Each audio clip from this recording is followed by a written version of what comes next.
George Orwell. Capítulo 7. Si hay alguna espera, escribió Winston, está en los proles. Si había esperanza, tenía que estar en los proles porque solo en aquellas masas abandonadas, que constituían el 85% de la población de Oceanía, podría encontrarse la fuerza suficiente para destruir al partido. Este no podía descomponerse desde dentro. Sus enemigos, si los tenía en su interior, no podían de ningún modo unirse, ni siquiera identificarse mutuamente. Incluso si existía la legendaria hermandad, y era muy posible que existiese, resultaba inconcebible que sus miembros se pudieran reunir en grupos mayores de 2 o 3. La rebeldía no podía pasar de un destello en la mirada o determinada inflexión en la voz, a lo más, alguna palabra murmurada. Pero los proles, si pudieran darse cuenta de su propia fuerza, no necesitarían conspirar. Les bastaría con encabritarse como un caballo que se sacude las moscas. Si quisieran podrían destrozar el partido mañana por la mañana. Desde luego, antes o después se les ocurrirá. Y, sin embargo, recordó Winston una vez que había dado un paseo por una calle de mucho tráfico cuando oyó un tremendo grito múltiple. Centenares de voces de mujeres, salían de una calle lateral. Era un formidable grito de ira y desesperación. Winston se sobresaltó terriblemente. Ya empezó, un motín, pensó. Por fin, los proles se sacudían el yugo, pero cuando llegó al sitio de la aglomeración vio que una multitud de 200 o 300 mujeres se agolpaban sobre los puestos de un mercado callejero con expresiones tan trágicas como si fueran las pasajeras de un barco, en trance de hundirse. En aquel momento, la desesperación general se quebró en innumerables peleas individuales. Por lo visto, en uno de los puestos habían estado vendiendo sartenes de lata. Eran utensilios muy malos, pero los cacharros de cocina eran siempre de casi imposible adquisición. Por fin, había llegado una provisión inesperadamente. Las mujeres que lograron adquirir alguna sartén fueron atacadas por las demás y trataban de escaparse con sus trofeos mientras que las otras las rodeaban y acusaban de favoritismo a la vendedora. Aseguraban que tenían más en reserva. Aumentaron los chillidos. 2 mujeres, una de ellas con el pelo suelto, se habían apoderado de la misma sartén y cada una intentaba quitársela a la otra. Tiraron cada una por su lado hasta que se rompió el mango. Winston las miró con asco. Sin embargo, qué energías tan aterradoras había percibido él bajo aquella gritería, y, en total, no eran más que 2 o 3 centenares de gargantas. ¿Por qué no protestarían así por cada cosa de verdadera importancia? Escribió, hasta que no tengan conciencia de su fuerza. No se rebelarán, y hasta después de haberse rebelado, no serán conscientes. Este es el problema. Winston pensó que sus palabras parecían sacadas de uno de los libros de texto del partido. El partido pretendía, desde luego, haber liberado a los proles de la esclavitud. Antes de la revolución, eran explotados y oprimidos ignominiosamente por los capitalistas. Pasaban hambre. Las mujeres tenían que trabajar a la viva fuerza en las minas de carbón. Por supuesto, las mujeres seguían trabajando en las minas de carbón.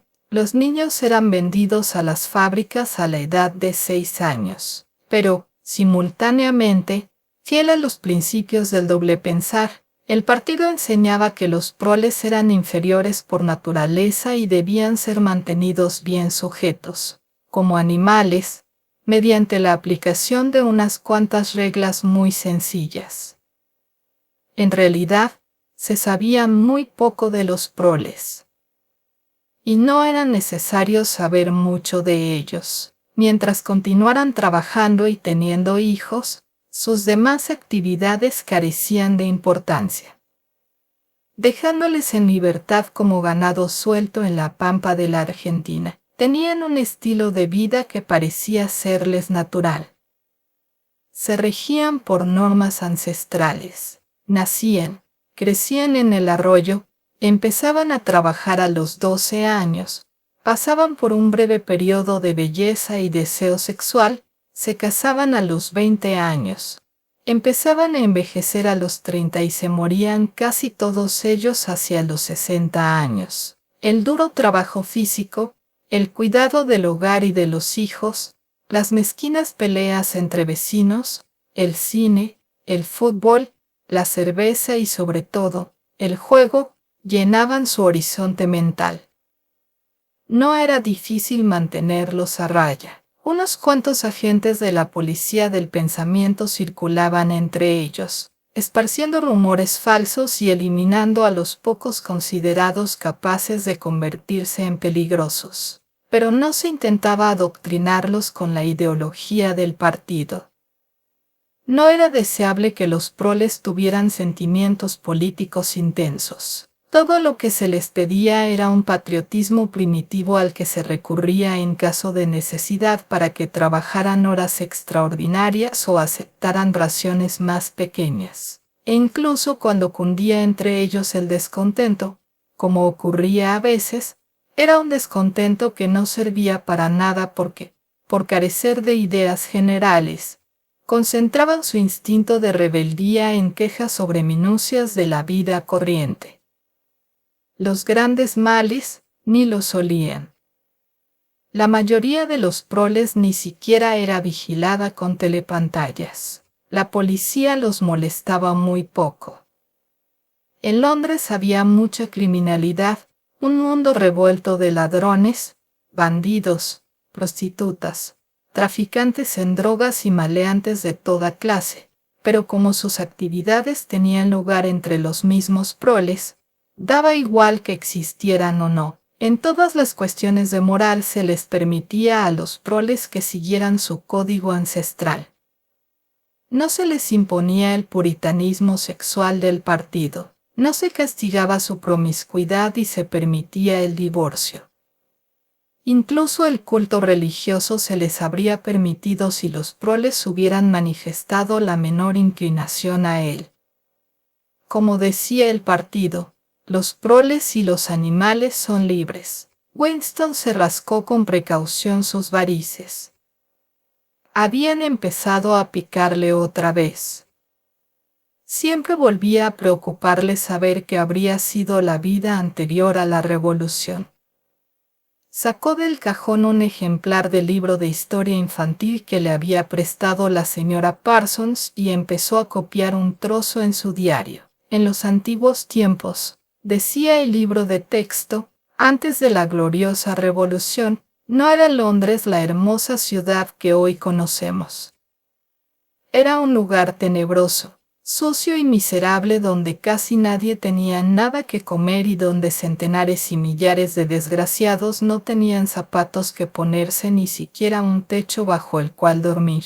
Niños de la misma edad que vosotros debían trabajar 12 horas al día a las órdenes de crueles amos que los castigaban con látigos y trabajaban con demasiada lentitud y solamente los alimentaban con pan duro y agua. Pero entre toda esta horrible miseria, había unas cuantas casas grandes y hermosas donde vivían los ricos, cada uno de los cuales tenía por lo menos 30 criados a su disposición. Estos ricos se llamaban capitalistas.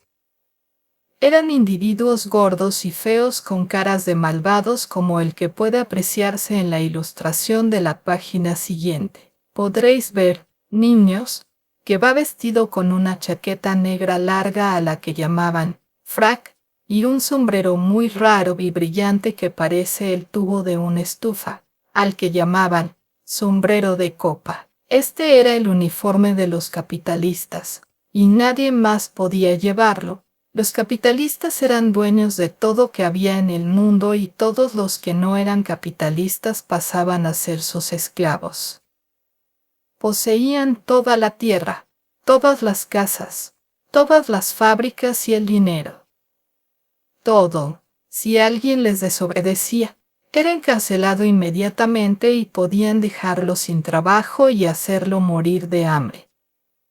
Cuando una persona corriente hablaba con un capitalista tenía que descubrirse, inclinarse profundamente ante él y llamarlo señor. El jefe supremo de todos los capitalistas era llamado el rey. Winston se sabía toda la continuación. Se hablaba allí de los obispos y de sus vestimentas, de los jueces con sus trajes de armiño, de la horca, del gato de 9 colas, del banquete anual que daba el alcalde y de la costumbre de besar el anillo del papa. También había una referencia al Jus Primae Noctis que no convenía mencionar en un libro de texto para niños. Era la ley según la cual todo capitalista tenía el derecho de dormir con cualquiera de las mujeres que trabajaban en sus fábricas. ¿Cómo saber qué era verdad y qué era mentira en aquello?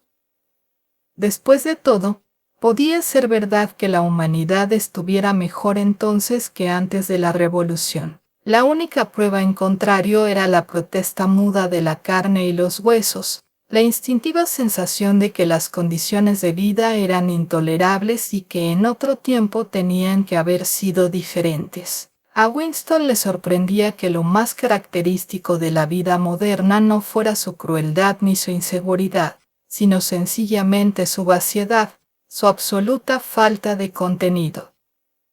La vida no se parecía, no solo a las mentiras lanzadas por las telepantallas, sino ni siquiera a los ideales que el partido trataba de lograr.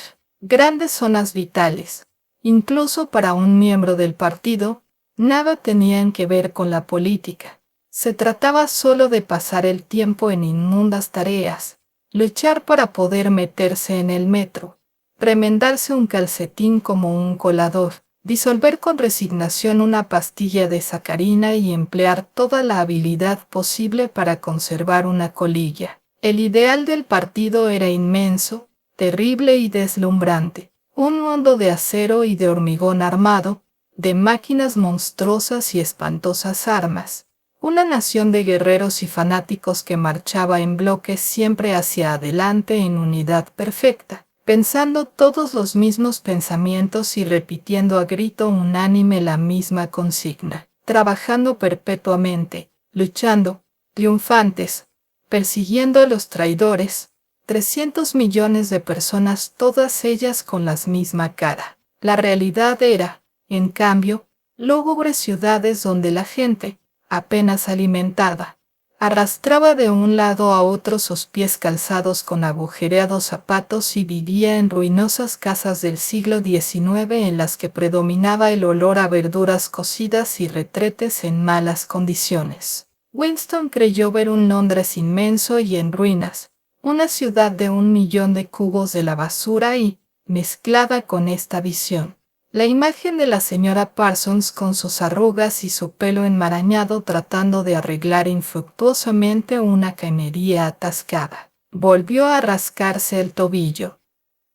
Día y noche las telepantallas le herían a uno el tímpano con estadísticas según las cuales todos tenían más alimento, más trajes, mejores casas, entretenimientos más divertidos, todos vivían más tiempo. Trabajaban menos horas, eran más sanos, fuertes, felices, inteligentes y educados que los que habían vivido hacía 50 años. Ni una palabra de todo ello podía ser probada ni refutada. Por ejemplo, el partido sostenía que el 40% de los proles adultos sabía leer y escribir y que antes de la revolución todos ellos, menos un 15%, eran analfabetos. También aseguraba el partido que la mortalidad infantil era ya solo del 160 por mil, mientras que antes de la revolución había sido del 300 por mil, y así sucesivamente. Era como una ecuación con dos incógnitas.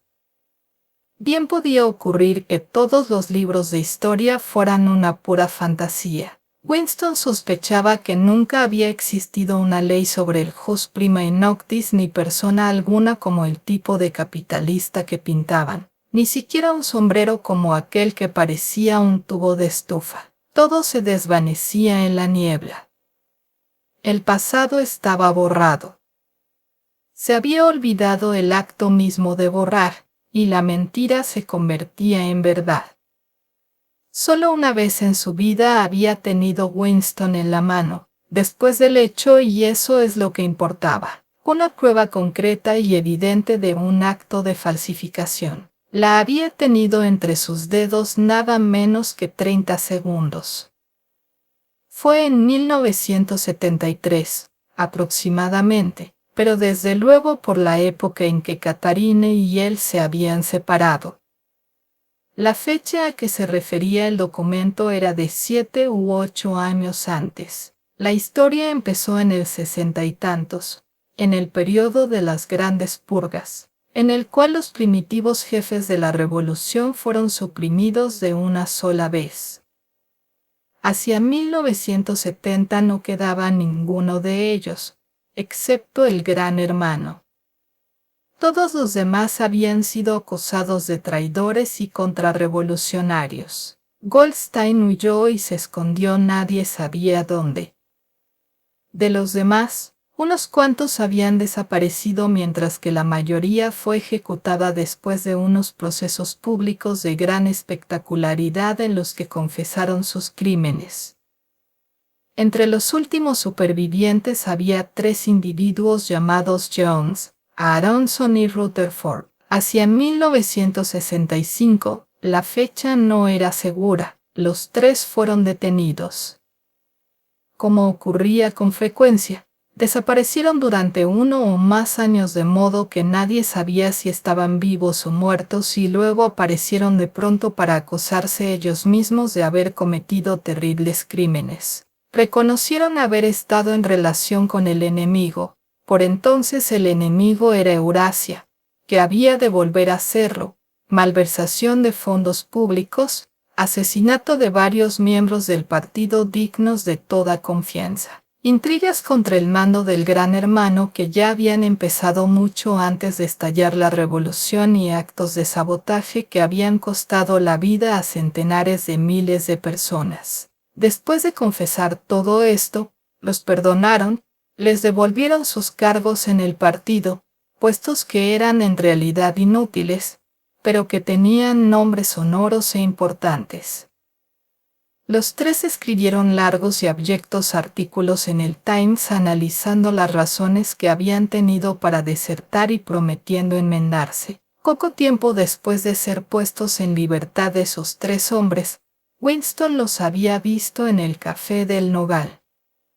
Recordaba con qué aterrada fascinación los había observado con el rabillo del ojo. Eran mucho más viejos que él, reliquias del mundo antiguo, casi las últimas grandes figuras que habían quedado de los primeros y heroicos días del partido.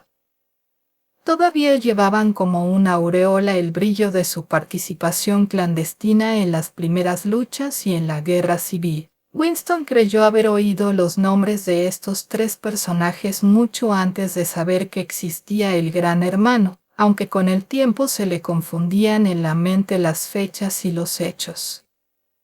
Sin embargo, estaban ya fuera de la ley, eran enemigos intocables. Se cernía sobre ellos la absoluta certeza de un próximo aniquilamiento, cuestión de 1 o 2 años. Nadie que hubiera caído una vez en manos de la policía del pensamiento podía escaparse para siempre. Eran cadáveres que esperaban la hora de ser enviados otra vez a la tumba. No había nadie en ninguna de las mesas próximas a ellos. No era prudente que le vieran a uno cerca de semejantes personas. Los 3, silenciosos, bebían ginebra con clavo, una especialidad de la casa.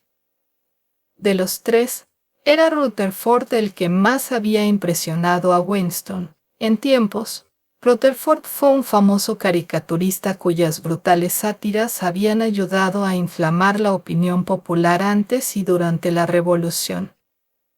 Incluso ahora, a largos intervalos, aparecían sus caricaturas y satíricas historietas en el Times. Eran una imitación de su antiguo estilo y ya no tenían vida ni convencían. Era volver a cocinar los antiguos temas: niños que morían de hambre, luchas callejeras, capitalistas con sombrero de copa. Hasta en las barricadas seguían los capitalistas con su sombrero de copa, es decir, un esfuerzo desesperado por volver a lo de antes. Era un hombre monstruoso con una crencha de cabellos gris grasienta, bolsones en la cara y unos labios nebroides muy gruesos. De joven debió de ser muy fuerte. Ahora su voluminoso cuerpo se inclinaba y parecía derrumbarse en todas las direcciones. Daba la impresión de una montaña que se iba a desmoronar de un momento a otro. Era la solitaria hora de las 15. Winston no podía recordar ya por qué había entrado en el café a esa hora. No había casi nadie allí. Una musiquilla brotaba de las telepantallas. Los tres hombres, sentados en un rincón, casi inmóviles, no hablaban ni una palabra.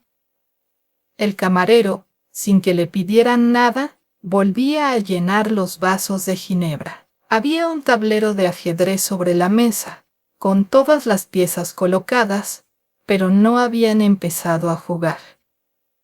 Entonces, quizás solo durante medio minuto, ocurrió algo en la telepantalla. Cambió la música que tocaba. Era difícil describir el tono de la nueva música, una nota burlona, cascada, que a veces parecía un rebuzno. Winston, mentalmente, la llamó o la nota amarilla, y la voz de la telepantalla cantaba: bajo el nogal de las ramas extendidas yo te vendí y tú me vendiste. Allí yacen ellos y aquí yacemos nosotros. Bajo el nogal de las ramas extendidas. Los tres personajes no se movieron, pero cuando Winston volvió a mirar la desvencijada cara de Rutherford, vio que estaba llorando. Por vez primera observó, con sobresalto, pero sin saber por qué se impresionaba, que tanto Aronson como Rutherford tenían partidas las narices. Un poco después, los tres fueron detenidos de nuevo. Por lo visto, se habían comprometido en nuevas conspiraciones en el mismo momento de ser puestos en libertad. En el segundo proceso confesaron otra vez sus antiguos crímenes, con una sarta de nuevos delitos. Fueron ejecutados y su historia fue registrada en los libros de historia publicados por el partido como ejemplo para la posteridad. 5 años después de esto, en 1973, Winston desenrollaba un día unos documentos que le enviaban por el tubo automático cuando descubrió un pedazo de papel que, evidentemente, se había deslizado entre otros y había sido olvidado. Enseguida vio su importancia. Era media página de un Times de 10 años antes, la mitad superior de una página, de manera que incluía la fecha, y contenía una fotografía de los delegados en una solemnidad del partido en Nueva York. Sobresalían en el centro del grupo Jones, Aronson y Rutherford. Se les veía muy claramente, pero además sus nombres figuraban al pie. Lo cierto es que en ambos procesos los tres personajes confesaron que en aquella fecha se hallaban en suelo eurasiático, que habían ido en avión desde un aeródromo secreto en el Canadá hasta Siberia, donde tenían una misteriosa cita. Allí se habían puesto en relación con miembros del Estado Mayor Eurasiático al que habían entregado importantes secretos militares. La fecha se le había grabado a Winston en la memoria porque coincidía con el primer día de estío, pero toda aquella historia estaba ya registrada oficialmente en innumerables sitios. Solo había una conclusión posible: las confesiones eran mentira. Desde luego, Esto no constituía en sí mismo un descubrimiento. Incluso por aquella época no creía Winston que las víctimas de las purgas hubieran cometido los crímenes de que eran acusados. Pero ese pedazo de papel era ya una prueba concreta, un fragmento del pasado abolido como un hueso fósil que reaparece en un estrato donde no se le esperaba y destruye una teoría geológica. Bastaba con ello para pulverizar al partido si pudiera publicarse en el extranjero y explicarse bien su significado. Winston había seguido trabajando después de su descubrimiento. En cuanto vio lo que era la fotografía y lo que significaba, la cubrió con otra hoja de papel. Afortunadamente, cuando la desenrolló había quedado de tal modo que la telepantalla no podía verla. Se puso la carpeta sobre su rodilla y echó hacia atrás la silla para alejarse de la telepantalla lo más posible. No era difícil mantener inexpresivo la cara e incluso controlar, con un poco de esfuerzo, la respiración, pero lo que no podía controlarse eran los latidos del corazón y la telepantalla los recogía con toda exactitud. Winston dejó pasar 10 minutos atormentado por el miedo de que algún accidente, por ejemplo, una súbita corriente de aire lo traicionara.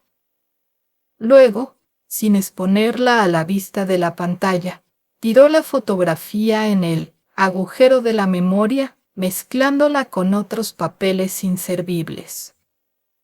Al cabo de un minuto, el documento sería un poco de ceniza. Aquello había pasado hacía 10 u 11 años. De ocurrir ahora, pensó Winston, me habría guardado la foto. Era curioso que el hecho de haber tenido ese documento entre sus dedos le pareciera constituir una gran diferencia incluso ahora en que la fotografía misma, y no solo el hecho registrado en ella, era solo recuerdo. ¿Se aflojaba el dominio del partido sobre el pasado?, se preguntó Winston, porque una prueba documental que ya no existía hubiera existido una vez, pero hoy, suponiendo que pudiera resucitar de sus cenizas, la foto no podía servir de prueba. Ya en el tiempo en que él había hecho el descubrimiento, no estaba en guerra Oceanía con Eurasia y los 3 personajes suprimidos tenían que haber traicionado su país con los agentes de Asia Oriental y no con los de Eurasia. Desde entonces hubo otros cambios, 2 o 3, ya no podía recordarlo. Probablemente, las confesiones habían sido nuevamente escritas varias veces hasta que los hechos y las fechas originales perdieran todo significado. No es solo que el pasado cambiara, es que cambiaba continuamente. Lo que más le producía a Winston la sensación de una pesadilla es que nunca había llegado a comprender claramente por qué se emprendía la inmensa impostura. Desde luego, eran evidentes las ventajas inmediatas de falsificar el pasado, pero la última razón era misteriosa. Volvió a coger la pluma y escribió, comprendo cómo, no comprendo por qué, se preguntó, como ya lo había hecho muchas veces, si no estaría el loco. Quizás un loco era solo una minoría de uno. Hubo una época en que fue señal de locura creer que la Tierra giraba en torno al Sol. Ahora, era locura creer que el pasado es inalterable. Quizá fuera él el único que sostenía esa creencia, y, siendo el único, estaba loco. Pero la idea de ser un loco no le afectaba mucho. Lo que le horrorizaba era la posibilidad de estar equivocado. Cogió el libro de texto infantil y miró el retrato del Gran Hermano que llenaba la portada. Los ojos hipnóticos se clavaron en los suyos. Era como si una inmensa fuerza empezara a aplastarle a uno, algo que iba penetrando en el cráneo, golpeaba el cerebro por dentro, le aterrorizaba a uno y llegaba casi a persuadirle que era de noche cuando era de día. Al final, el partido anunciaría que 2 y 2 son 5 y habría que creerlo. Era inevitable que llegara algún día al 2 y 2 son 5. La lógica de su posición lo exigía. Su filosofía negaba no solo la validez de la experiencia, sino que existiera la realidad externa. La mayor de las herejías era el sentido común. Y lo más terrible no era que le mataran a uno por pensar de otro modo, sino que pudieran tener razón, porque, después de todo, ¿cómo sabemos que 2 y 2 son efectivamente 4? O que la fuerza de la gravedad existe. O que el pasado no puede ser alterado. Y si el pasado y el mundo exterior solo existen en nuestra mente y, siendo la mente controlable, también puede controlarse el pasado y lo que llamamos la realidad. No, a Winston le volvía el valor. El rostro de O'Brien, sin saber por qué, empezó a flotarle en la memoria. Sabía, con más certeza que antes, que O'Brien estaba de su parte. Escribía este diario para O'Brien. Era como una carta interminable que nadie leería nunca, pero que se dirigía a una persona determinada y que dependía de este hecho en su forma y en su tono. El partido os decía que negaseis la evidencia de vuestros ojos y oídos. Esta era su orden esencial. El corazón de Winston se encogió al pensar en el enorme poder que tenía enfrente, la facilidad con que cualquier intelectual del partido lo vencería con su dialéctica, los sutiles argumentos que él nunca podría entender y menos contestar. Y, sin embargo, era él, Winston, quien tenía razón. Los otros estaban equivocados y él no. Había que defender lo evidente. El mundo sólido existe y sus leyes no cambian. Las piedras son duras, el agua moja, los objetos faltos de apoyo caen en dirección al centro de la tierra, con la sensación de que hablaba con O'Brien, y también de que anotaba un importante axioma. Escribió: la libertad es poder decir libremente que 2 y 2 son 4. Si se concede esto, todo lo demás vendrá por sus pasos contados.